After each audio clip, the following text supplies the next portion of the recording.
I think the task force is striving to improve the quality of neonatal intensive care that we give nationally and more importantly for us across the east of England in terms of the quality of service that we deliver, the support that we provide for parents and importantly in terms of providing good quality training for medical and nursing staff. And I guess finally delivering a cost-effective, efficient service.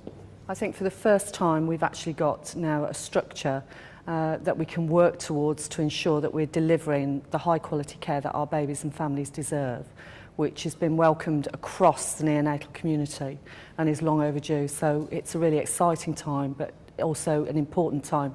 This is the foundation and we're going to be building on this. I think they're extremely important for us to take these on board and move forward. We had the BAPM document in 2003, which has moved things a little bit forward, but this gives us much more of a mandate to take things further and improve the care across all units in Norfolk, Suffolk and Cambridge. I think for the first time, just having the strands that we've previously practiced on put into one single document is very important. It allows us now to be able to gauge the way that we perform and practice using a simple structure which is uniform and not dependent wholly on variabilities within different areas. This is the first time for a long time that there's actually been a document like this that's come out. You know, at Bliss we've been around for the last 30 years and we've seen lots of publications come and go and then been shelved. This task force is the first real opportunity that the Department of Health has put towards neonatal care to actually put quality at the heart of neonatal care. And it's a shame that there isn't any money, but there are certain things that can be achieved through goodwill processes, changing procedure and putting family-centred care at the heart of the issues.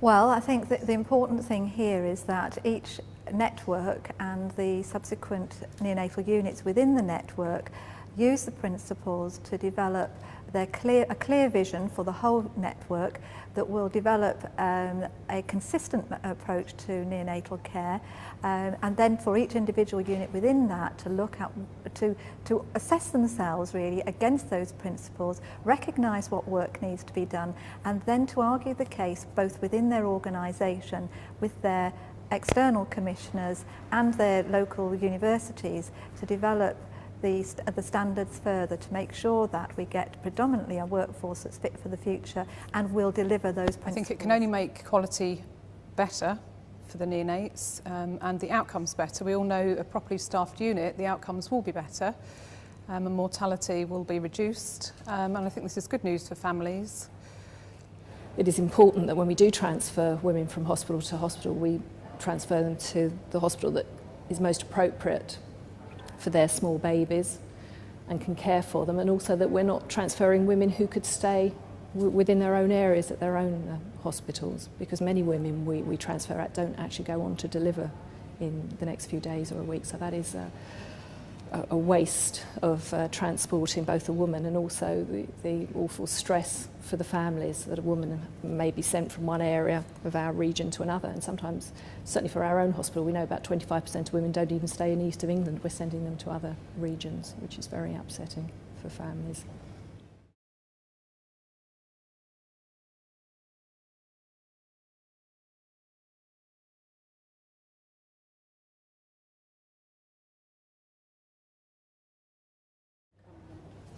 From my perspective, the key challenges are all around workforce.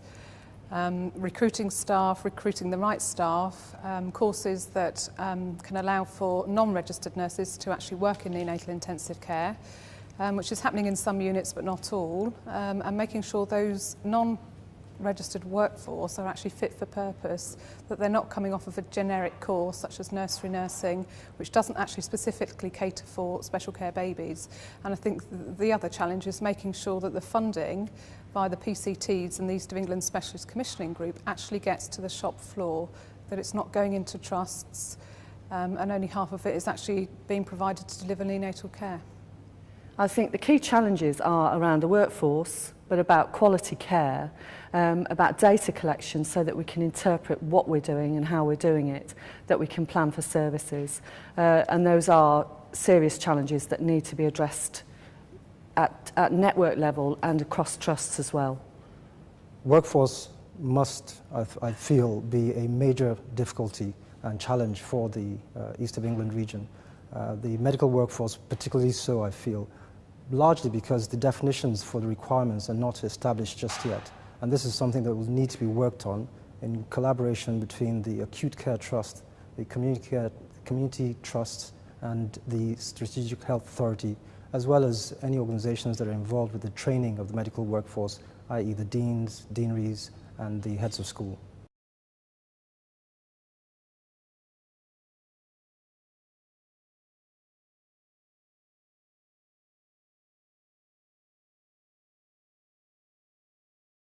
We need to engage from the outset with families, and that needs to actually be done prenatally, probably, to be ideal, that we inform people about, what we're doing, and what they can expect if they do have to have their babies in a neonatal unit. But we must engage with families throughout the whole pathway, and we must get feedback from them and take into account what they're saying. If we take the child as being the center and focal point of our care delivery, and we use that as a base for expanding our source of information, then I think that the region needs to look more closely at parental involvement and information that is gathered from parents and from other users of the service. And we need to incorporate that very clearly into our planned care provision. And I think in that way we'll be able to develop a consistently evolving and constantly evolving service which will deliver true quality. Family-centred care, as it describes itself, is very much putting the family right at the centre of the baby's care. Parents, don't question the care that the baby has received, and they're very grateful for the medical practices that happen. But for them, it's a very anxious time, and a time when they really don't understand what's going on. Most parents have no medical training, so really don't understand what's going on. It's about making sure that the staff on the unit recognise that the family is going to be the long-term carer for that baby, and so to have better long-term outcomes for that baby, that family needs to be at the centre.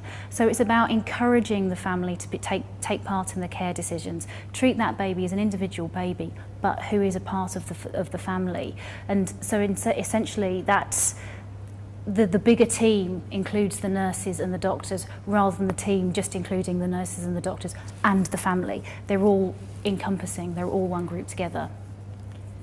And on top of that, I think it is important to recognise that yes, the patient might be that little baby, but we come as a package now, because in order to make that baby and help that baby get better, you need to have that whole family support around them. And we need to ensure that we are truly giving family-centred care. Quite often what we get, or what Zoe said in her presentation about a lot of units saying, yes, I'm doing that. And then when you ask detailed questions, you actually find that they're not completely thinking around the whole of the family experience and ensuring that they do get that care the whole journey through, and from the beginning of the start of their journey all the way through to discharge and later.